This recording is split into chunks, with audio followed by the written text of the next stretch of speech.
My name is Claire Bennett. I'm 31 years old, and the day my daughter was born should have been the happiest day of my life. Instead, it became the day my marriage broke. My husband missed our baby's birth. While I was in a hospital bed, crying and begging him to come, he was with another woman. Even now, when I close my eyes, I still see the empty chair beside my bed.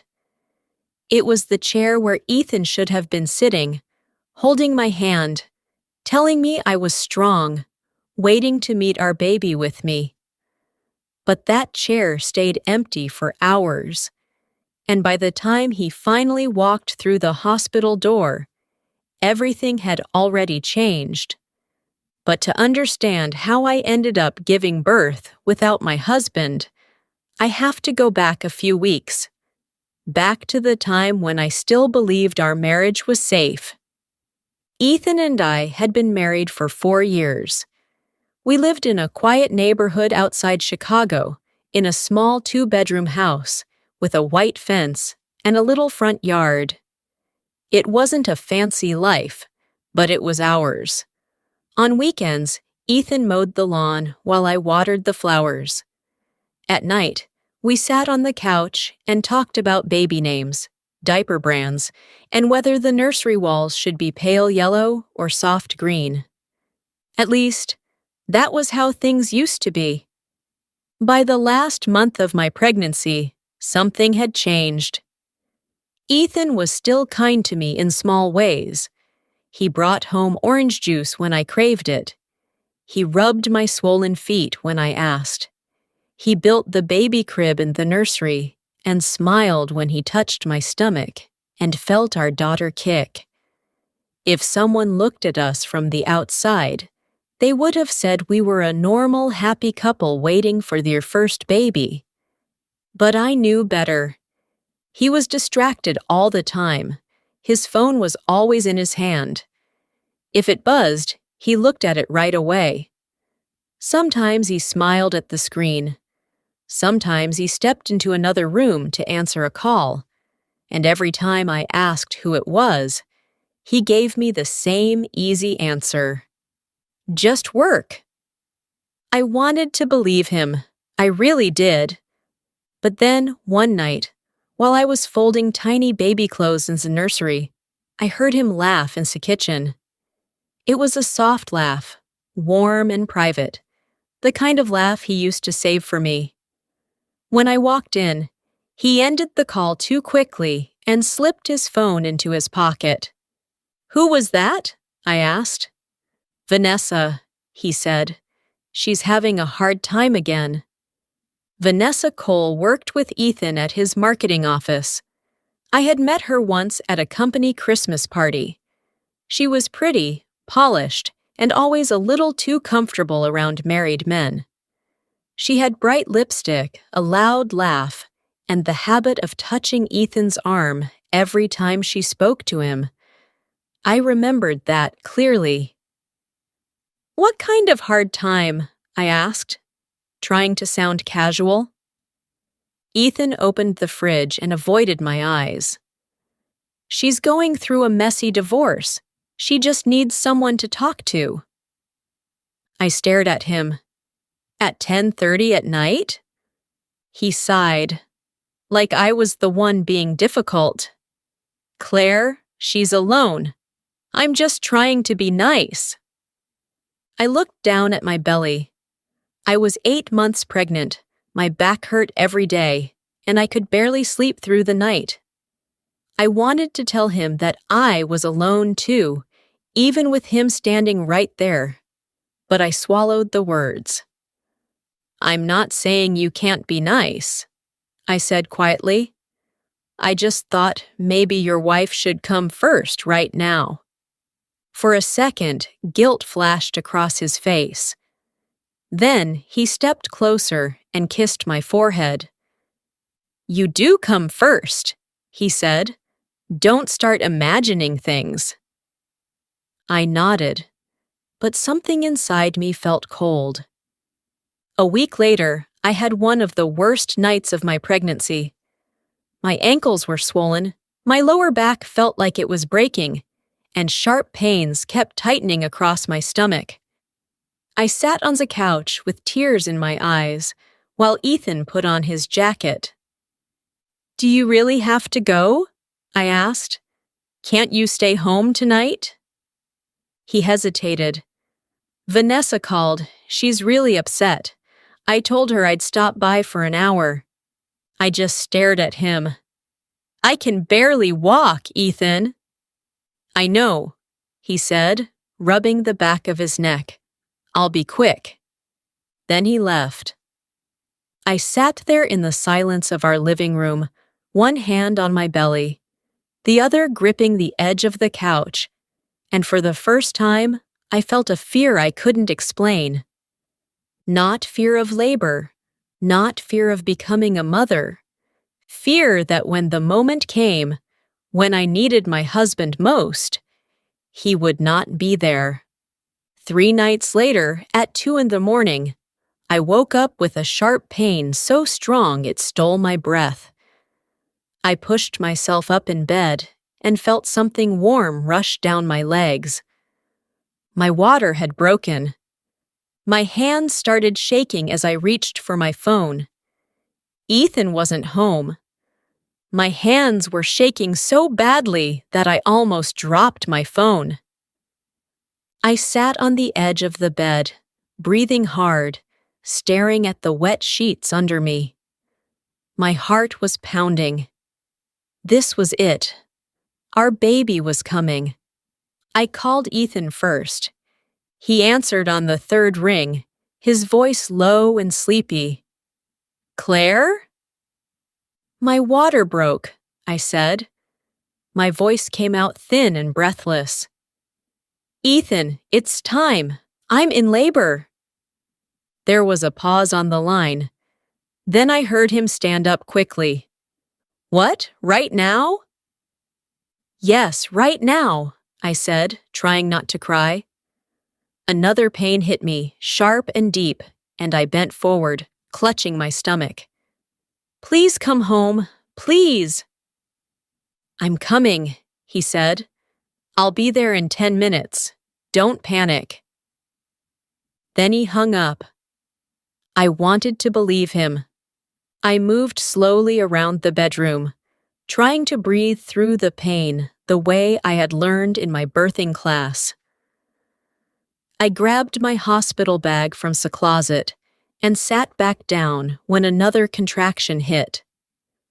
The room felt too quiet, too empty. 10 minutes passed, then 20, then 30. I called him again. No answer. I called a second time, straight to voicemail. By the time Ethan finally called me back, I was standing by the front door, one hand on the wall, fighting tears. "Where are you?" I asked. "I'm sorry," he said quickly. "There's traffic. I'm almost there." Traffic. At 2:30 in the morning. I wanted to scream, but another contraction tore through me before I could say anything. I slid down to the floor, gasping. "Claire?" Ethan's voice sounded far away. "Claire, are you there?" "I can't wait anymore," I whispered. "I'm calling Megan." Megan Ross had been my best friend since college. She lived 20 minutes away, and when I called, she picked up right away. "Claire, what's wrong?" "I'm in labor," I said, crying now. "Ethan isn't here." She didn't ask questions. "I'm coming!" Megan got to my house in 15 minutes, wearing sweatpants and no makeup, her hair tied in a messy bun. She looked terrified for me, but she moved fast. She helped me to the car, grabbed my hospital bag, and drove me to the hospital while I held onto the seat and tried not to scream every time another contraction came. "Did you talk to Ethan?" she asked as we pulled into the emergency entrance. "He says he's on his way," I said. But even as I said it, I heard how weak it sounded. At the hospital, everything happened fast. Nurses rushed me into a wheelchair, asked questions, checked my contractions, and took me to labor and delivery. The lights were too bright. The pain was getting worse. My body no longer felt like my own. And still, I kept looking at the door. Every time footsteps passed in this hallway, my heart jumped. Every time the door opened, I lifted my head, hoping to see Ethan's face. But it was never him. It was a nurse with forms, a doctor checking my blood pressure, Megan carrying ice chips, anyone but my husband. I texted him between contractions. "Where are you?" No answer. "They're admitting me. Please hurry." Nothing. Then, 20 minutes later, one message appeared on my screen. "On my way." Sorry, that was all. I stared at those 3 words until my vision blurred. Megan saw my face and took the phone from my hand. "Claire," she said gently, "don't do this to yourself right now." "How can I not?" I whispered. "He promised me." The hours passed in pain and fear. My contractions came harder, closer, stronger. At one point, I grabbed the bed rail and cried out, "I need my husband!" The nurse helping me that night, her name was Julia, pressed a cool cloth to my forehead. "Do you want me to call someone else for you?" she asked softly. I looked at the empty chair beside my bed and shook my head. "I just want Ethan." But Ethan never came. By late morning, I was fully exhausted. My hair was stuck to my face with sweat. My throat hurt from crying and breathing and trying to stay strong. Megan held one of my hands, and Nurse Julia held the other when the pushing started. And when my daughter finally entered the world, crying with that tiny angry voice, I felt my heart split open. She was beautiful, perfect, small and pink and alive. The doctor laid her on my chest, and I burst into tears the moment I touched her. She opened her little mouth, searching for warmth, and I kissed her forehead again and again. "Hi, baby," I whispered. "Hi, my sweet girl." It should have been the happiest moment of my life, but all I could think was this. Ethan is missing this. He wasn't there to hear her first cry. He wasn't there to cut the cord. He wasn't there to hold me while I became a mother. He wasn't there. I turned my head and looked at the chair beside the bed. Empty. Megan took the first picture of me holding our daughter. Megan cried when the nurse weighed the baby. Megan smiled when the doctor said, "She's healthy." Not my husband. Hours later, after I had already fed my daughter for the first time and signed hospital papers alone, the door finally opened. Ethan walked in. His shirt was wrinkled. His hair was messy. His face looked pale, almost guilty. He stopped when he saw me holding the baby. "Claire," he said softly. I looked at him for a long time. Then I pulled the blanket a little higher around my daughter and said the only words I had left. "You missed her first breath."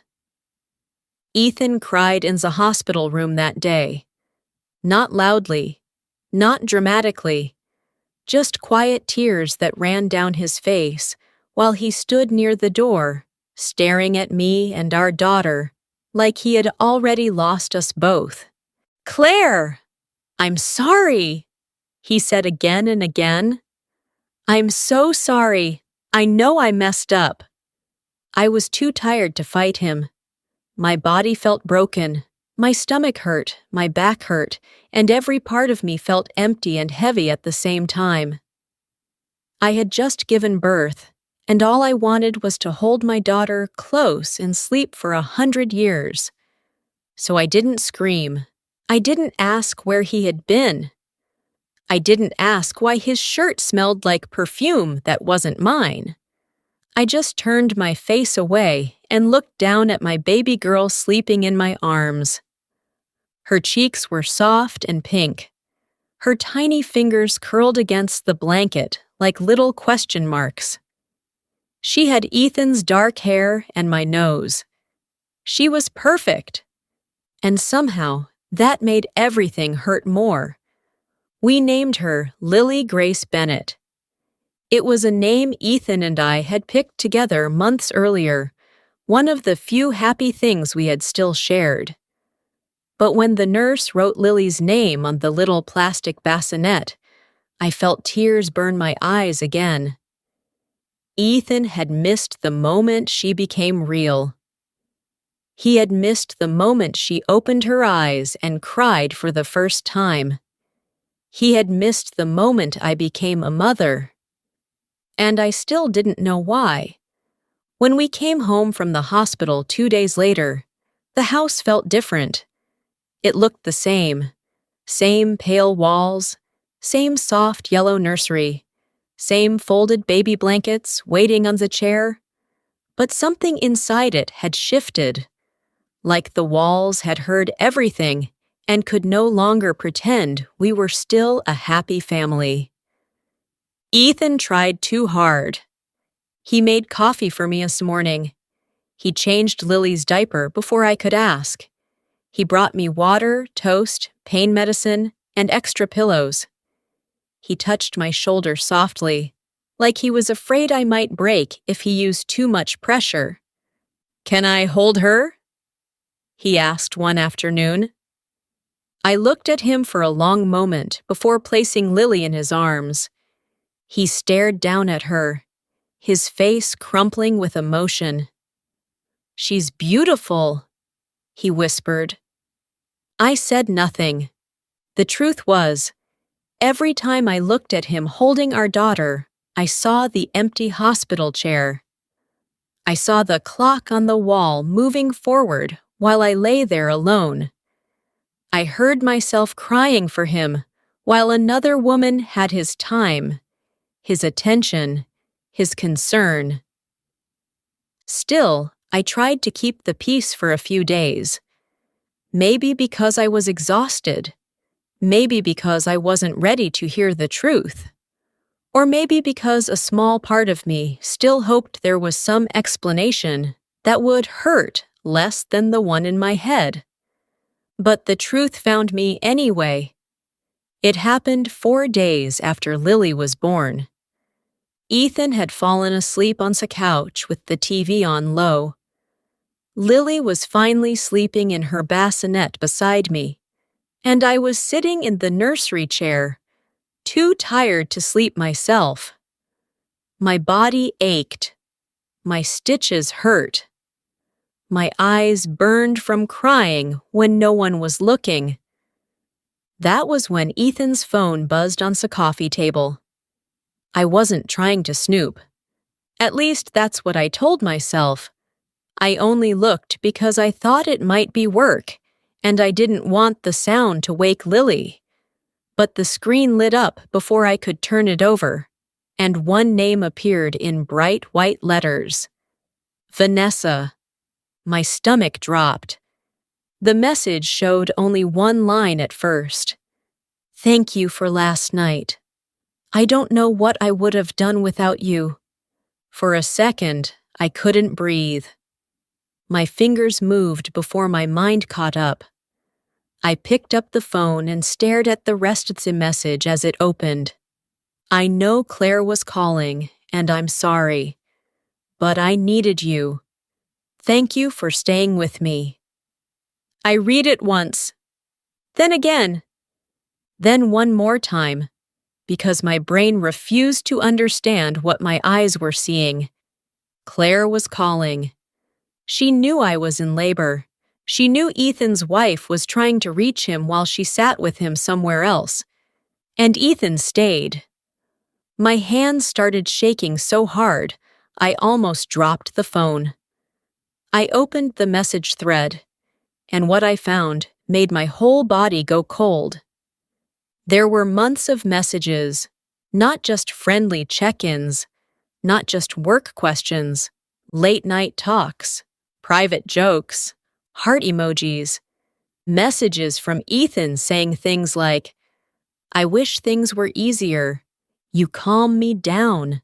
I hate going home to stress lately. I'll come if you need me." And then the message from the night I gave birth. "Vanessa, please don't leave yet. I'm falling apart." "Ethan, I'll stay until you're okay." I felt something inside me crack, not loudly, not like a scream, more like a quiet break deep in my chest, the sound of love dying. I was still holding his phone when Ethan walked into the room. The moment he saw my face, he froze. "Claire!" I stood up slowly, clutching the edge of the table for balance, Ethan's phone in my hand. "You stayed with her," I said. My voice was low and shaking. "I was giving birth to your daughter, and you stayed with her." Ethan looked at me like a man standing on the edge of a cliff. His face went pale. His mouth opened, then closed again. For a moment, he said nothing.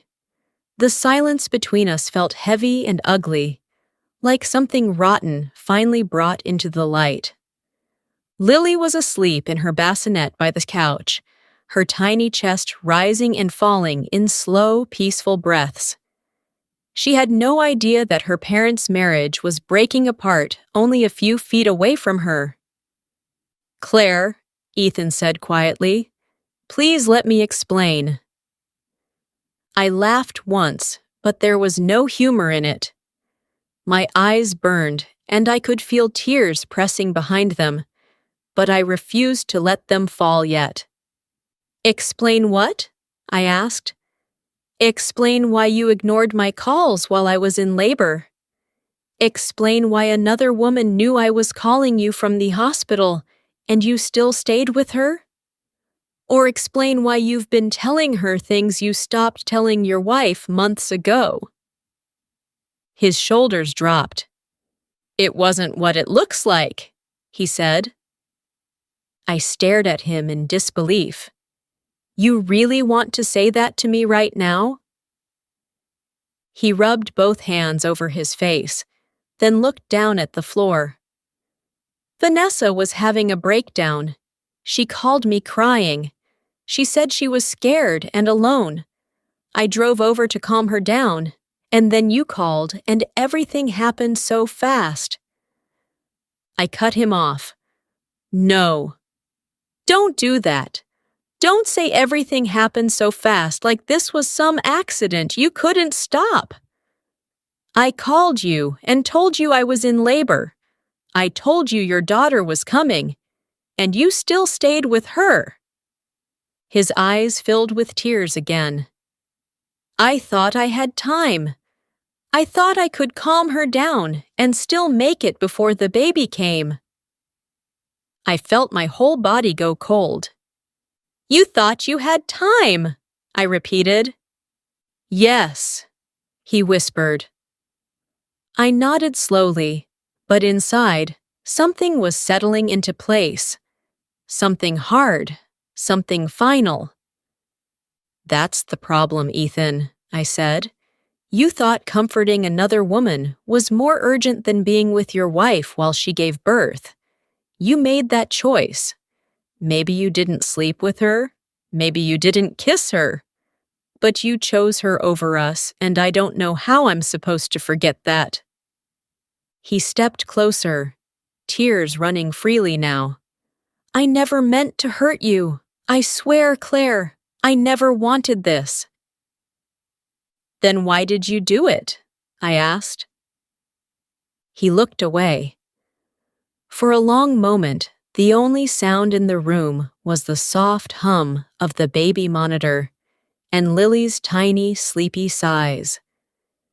Then he said the words I think I had known for months, even before I was brave enough to admit them. "Because being with her felt easy," he said.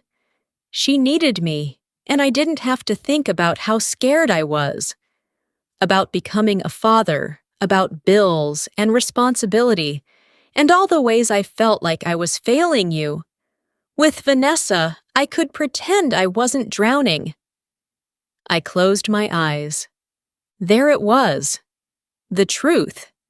He hadn't missed our daughter's birth because of traffic or bad timing or some emergency beyond his control. He had missed it because another woman made him feel better, and he chose comfort over responsibility. He chose escape over love. When I opened my eyes again, I felt strangely calm. I set his phone down on the coffee table and walked over to Lily's bassinet. I lifted her carefully into my arms and held her against my chest. She smelled like baby lotion and warm milk. She made a soft little sound and tucked her face against me. Ethan watched us with panic in his eyes. "Claire," he said, "please don't do this. Please. I know I messed up, but I can fix it. I'll cut Vanessa off. I'll quit my job if I have to. I'll go to therapy. I'll do anything. Just don't leave me." I looked down at Lily's sleeping face before I answered. "When I was in that hospital bed," I said softly, "I kept staring at the door, waiting for you. Every time it opened, I thought it would be you.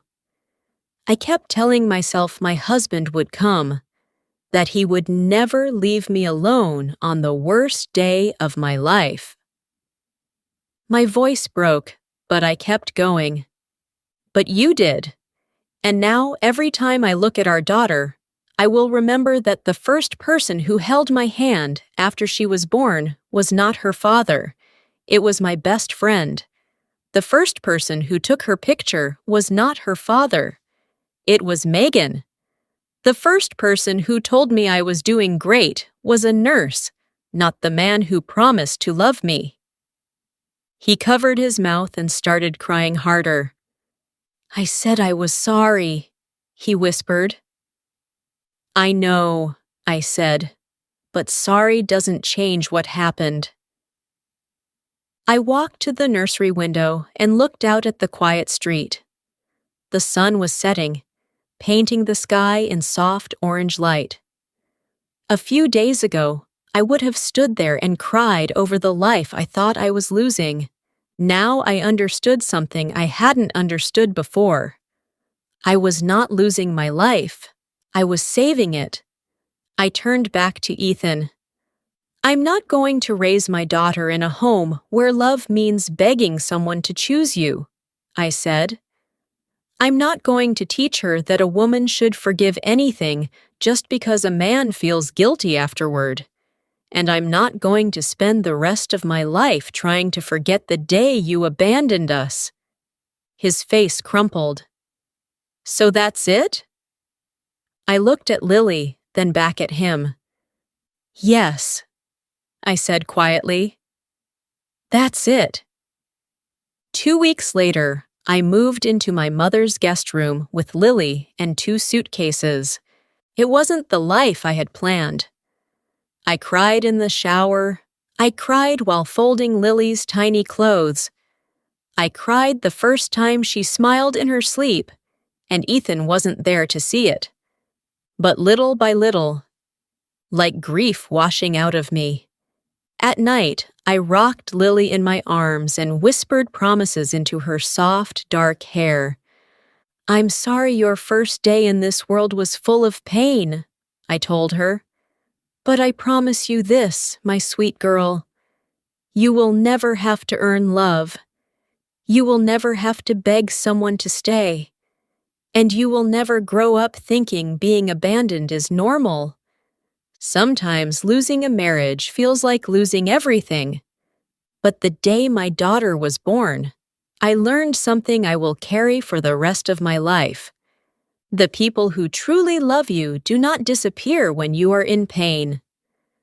And if someone can leave you alone in your darkest hour, then walking away is not the end of your story.